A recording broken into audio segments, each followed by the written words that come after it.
Ako želite da berete mladi krompir u septembru, sada je vreme i da posadite krompir. Takođe, ukoliko tek sada započinjete svoju baštu, hajde neka vaš početak bude sadnja krompira u julu. Trenutno se nalazim između mnogo gredica krompira koji je posađen na travnjaku. Kao što vidite, ja u bašti imam puno krompira koji trenutno berem. Neki od ovih krompira će ostati da dobije onu svoju koricu i moći će da se pakuje u skladištu. Za mladu berbu već od sredine juna berem mladi krompir, a ovaj krompir koji treba da ide u skladište ostaće do kraja avgusta u samim gredicama. Ali šta je sa onim mladim krompirom koji kupujemo u marketima tamo negde u septembru i oktobru? Taj mladi krompir se upravo sada sadi u našoj bašti.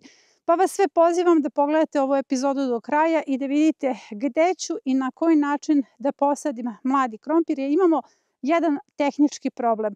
Semenski krompir ne može da se kupi, pa ćete vidjeti kako lako možete da premostite taj problem.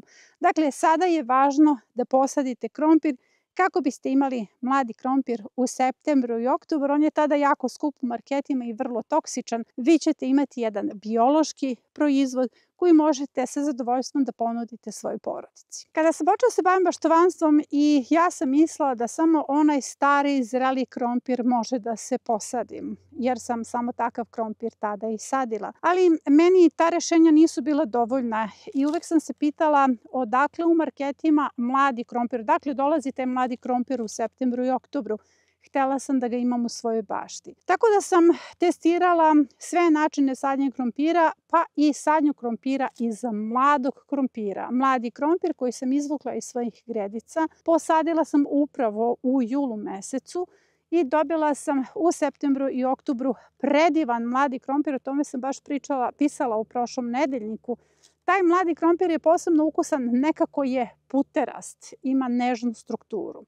Tako da sada ćemo razrešiti i tu zabludu. Ne morate da imate stari krompir da biste sada u julu posadili krompir, jer vi trenutno ne možete da kupite semenski krompir. Tako da na vaše pitanje koju sortu sada sadimo, onu sortu koju imate u svojoj bašti. Bukvalno izvadite mladi krompir, taj mladi krompir možete da sadite. Za sve vas koji nemate svoje bašte i prvi put želite da posadite krompir, možete da odete na pijacu, da pronađete možda eventualno neki stari krompir za sadnju, da pronađete mladi krompir i da ga posadite. Ili recimo možda imate neku zaboravljenu vreću krompira koja je već sada puna klica i takav krompir možete da sadite. Konkretno, ja sadim svoj krompir koji sam izvadila iz gredica. Ovo je ozima sadnja krompira, a u pitanju je novembarska sadnja krompira i vidite već ima malo jaču skramicu, dakle nije potpuno, odnosno koricu, nije potpuno mlad krompir, ali još uvek se tretira kao mlad i upravo takav krompir ću saditi sada u julu. A sad ćemo pokazati kako sve krompir možete posaditi. Evo sada izbliza možete da vidite kako izgleda taj moj novembarski krompir, novembarska sadnja krompira. Još uvek je mlad, ali ima neku malo jaču koricu od ovih mladih krompira koje ću vam sada pokazati, koje takođe možete da sadite. Sada kada vadite krompir za jelo, evo kao što sada ja vadim, možete da izvadite recimo ovako, da izdvojite ovako sitnije primerke i da te primerke pripremite za sadnju. Može i ovako mali krompir da se posadi. Jako je dobro rodio. Eto, to je to iz kućice. Dakle, ovako sitniji krompir se takođe može saditi, a ovo je recimo optimalna veličina krompira. Pa ću ja sada da izdvojim ove krupnije krompire, a sitnije krompire da ostavim za sadnju. Trenutno ću u ovoj epizodi posaditi krompir koji je već spreman, one koji ste videli, ali za narednu sadnju, jer ja u julu sadim 6 turnusa krompira na nedelju dana. Krompir u julu možete da sadite sve do kraja avgusta, a onda ćemo u septembru da pričamo o novom turnusu. A takođe posadit ću i ovaj beli krompir,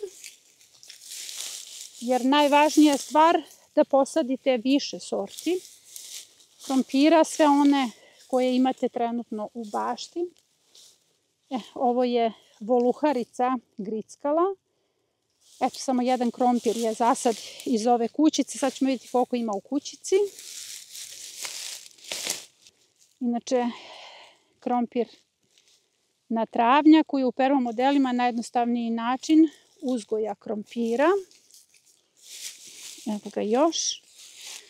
Ne možemo da kažemo da su bile zločeste, samo jedan krompir oštećen, ali vidite, ovaj krompir možete odmah da posadite. Dakle, sve one oštećene krompire koje vam je voluharica malo gricnula, slobodno možete da iskoristite za sadnju, zato što će oni klijati. Oni će svakako da daju obilan urod. Na pitanje gde sadimo krompir, krompir sadite na travnjaku, imate kratki video i dugu epizodu na tu temu i možete da ga sadite u permamodele. Ja ću ga saditi u jednu varijaciju permamodela. Sada u ovoj epizodi objasnit ću vam kako, ali ću ga generalno više posaditi na travnjak jer želim obilnu količinu mladog krompira u septembru, ali je jako važno, sada kad već znate da možete i mladi krompir da sadite jednako kao i stari krompir, da znate gde ćete da posadite krompir. Pa se sad za sve vas koji već imate baštu postavlja pitanje kako da odradite pravilnu smenu kultura. Pa evo recimo ovo je krompir na travnjaku, ono što smo snimili. Ja ću njega da izvadim takođe i na njegovo mesto ću ponovo da posadim krompir. Nažalost, svi vi koji ste u zemljanim gredicama ne možete da sadite krompir u zemljane gredice, zato što ona se zagreje, ona je poput rerne. Jednostavno ne možete dovoljno rashladiti za sadnju krompira, ali evo ovo je prilika da isprobate nešto novo možda u vašem životu kao što je sadnja krompira na travnjaku. Dakle, julska, septembarska sadnja krompira, pa kasnije i novembarska sadnja krompira se pre svega odnose na permamodele ili sadnju na travnjaku. Mesto gde ćete posaditi krompir ukoliko već imate baštu, dakle ovaj krompir u julu, jeste prva varijanta odmah iza krompira. Kada izvadite krompir, vi ćete ostaviti one sitnije krompire odmah čim izvadite recimo krompir sa čitave gredice. Malo ćete da popravite taj permamodel ili sistem na travi tako što ćete dodati malo sena, malo ćete nadograditi sve to, poravnaćete sve i ponovo sadite krompir u isti sistem. Zato što je i to jedna od zabluda, da se krompir ne može saditi na isto mesto. A vidite, ja imam samonikli krompir u bašti koji svake godine niče na istom mestu, sada ćete ga videti, i svake godine na tom mestu daje obilan urod. Krompir me naučio sve o sebi, ljudi me nisu naučile sve o krompiru. Nekako perspektiva ljudi je uvek pogrešna, uvek je nekako, kako bih rekla, pogrešno naučna, a krompir sam govori o tome gde je njemu ugodno.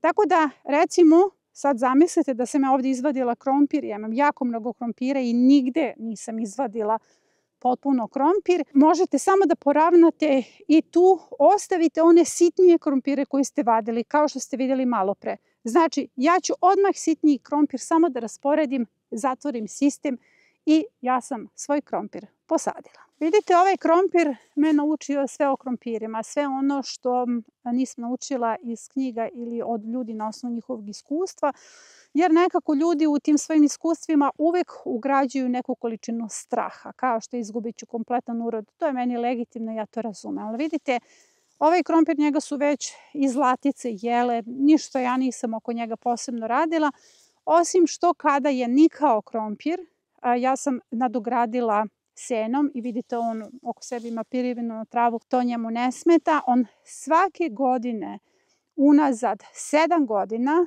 raste na istom mestu i po istom redosledu, jer u pitanju je tamna sorta krompira, u pitanju je ljubičasti krompir, koji sve i da želite ne možete potpuno da izvadite iz svoje gredice zato što se oni sitniji krompiri nekako izgube zbog svoje boje u travi. Prema tome, krompir se može saditi na istom mestu godinama. Krompir takođe možete da posadite i iza tikvica. Da, dobro ste me čuli, ovo su permo modeli, ovo nije zemljana sadnja, bez obzira što pripadaju istoj kategoriji, odnosno prvoj kategoriji plodoreda, ali tikvice sorte bolonjeze vrlo brzo napuštaju našu baštu zato što je njihov pun potencijal nešto kraći od ostalih tikvica.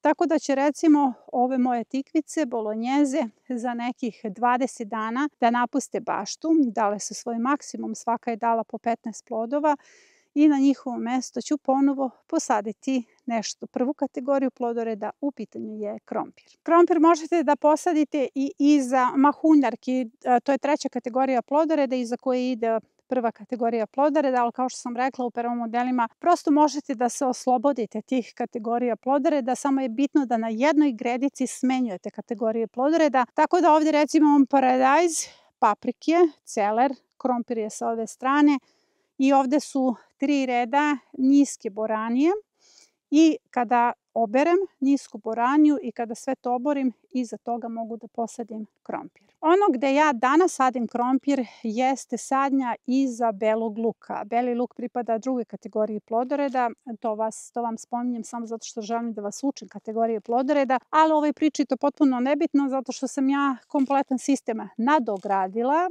i radim imitaciju sadnje krompira na travnjaku, jer kao što vidite ovo je jednostavniji način. Iako je u pitanju perma model, ja ću malo drugačije da sadim ovaj krompir, dakle kao što ga sadim na travnjaku, iza belog luka, iza crnog luka, jer sada treba da realno razmišljamo o tome koje su vama gredice slobodne u bašti. Vi koji imate projekat motivacione biobašte, imate upisanu sadnju krompira u jesen, odnosno u julu kao smenu kultura, ali ako imate jako mnogo recimo sistema krompira na travi, možete da ih iskoristite ponovo za sadnju krompira, da imate veću količinu, ili da iskoristite te sisteme, ta mesta gde smo izvadili beli luk i sada vadimo i crni luk, dakle i crni luk je dobro mesto za sadnju krompira. Sada možete da vidite da je ovaj sistem pripremljen. Ja ću vam objasniti kako sam to pripremila da bih došla do faze sadnje krompira i ovo je sada spremno za sadnju. Sa ovog perma modela izvadila sam beli luk, on je bio u kombinaciji sa spanaćem i sa graškom. Sve to možete da vidite na našem kanalu jer to je jedna od varijacija. Imate epizodu nekoliko kombinacija vezano za beli luk, pa to je jedna od tih. Dakle, ja sam izvadila beli luk, grašak sam obrala i preko onoga što je ostalo iza belog luka, ostao je jedan sloj perma modela, ja sam pobacala kuhinski otpad. Ja sam ovdje bacila 6 kanti kuhinskog otpada. Kuhinski otpad je jako bitan aktivator u julu. Možete da vidite da je na kanalu već snimljena epizoda sadnja krompira na kuhinskom otpadu i zaista on je dao obilan urod zato što ti enzimi su trenutno neophodni kao aktivator ovim sistemima. Iznad tog kuhinskog otpada stavila sam 10 cm sena i sve to dobro zalila i preko toga sada sam postavila samo po jednu šaku mešavine 3-2-1 na mestima gde će biti krompir, jer za razliku od onog sistema na travi, gde mi na travnjak, čitajte zemlju, dakle to je zemlja, postavljamo krompir, ovde je jako bitno da kad postavimo krompir, postavimo ga na nešto zašto krompir, odnosno njegov koran odmah može da se prikači, a to je ova mešavina 3-2-1. Ako nemate kuhinski otpad u velikoj količini kao što sam ja stavila, slobodno možete neki sveži otkos ili sveže biljke koje uklanjate iz svoje bašte. Recimo, evo sada izvadite krompir, pa cimu krompira stavite. Bitno vam je samo da imate nešto sveže, a što će biti izvor enzima. Ukoliko nemate kuhinski otpad, jako je bitno da zalijete sve to aktivatorom. Ja neću zalivati aktivatorom zbog velike količine kuhinskog otpada. Dakle, nemojte da vam to bude ograničavajući faktor. Ako nemate kuhinski otpad, sada nećemo posaditi krompir. Krompir se može posaditi na jako mnogo načina. Sve to imate na kanalu. Najjednostavniji način vam je sadnja krompira na travnjaku i sve to možete sada da obavite u julu. Ja vam samo pokazujem jednu od varijanta kako ću ja iskoristiti gredicu sa belim lukom i tu ću posaditi krompir. Dakle, vrlo je jednostavno sada na ove gomilice, razmak 25, malo više, malo veći razmak ovde. Ja ću samo da postavim ovako krompir i kada poređam ovaj krompir, samo ću ga pokriti senom, minimum 10 cm sena. Ako nemate seno, pokosite travu, stavite da se osuši 2 dana i to vam je seno. Dakle, ne morate da kupujete seno, već sve oko vas što se kosi jeste zapravo buduće seno. A sada kada sam poređala krompir, stavit ću preko 10 cm sena, malo pre sam objasnila, pokosite travu, osušite, imate seno. Nakon toga ovaj sistem je potrebno zalivati. Dakle, od toga koliko ćete zalivati zavisi da li će i koliko brzo da nikne krompir. Moram da vas upozorim da mladi krompir klija mnogo duže, čak 2 do 3 nedelje duže nego ovaj malo stariji krompir. A što je krompir stariji, on će brže da klija i to vam govorim samo da ne biste bili zabrinuti ako posadite mladi krompir, pa onda morate jako dugo da čekate, nestrpljivi ste i mislite da ste napravili neku grešku. Niste napravili grešku, treba mu malo više vremena da klija. Recimo, ovaj julski krompir, njemu treba minimum 3 nedelje da klija. Ali znate šta je lepota ovog sistema? Vi uvek možete da otvorite seno i da proverite šta se dešava sa vašim krompirom, pa ponovo zatvorite seno i na taj način možete da pratite čitav proces. Dakle, ovo je potrebno zalivati makar jednom u 3 dana, minimum obilno jednom nedeljno. Nadamo se da će uskoro da nam padne kiša. To je sve za današnju epizodu. O ovome sam pisala u nedeljniku broj 39. Ukoliko ne primate naš nedeljnik, možete se prijaviti na link koji će biti okačen u komentaru ispod ove epizode. Nedeljnik je potpuno besplatan.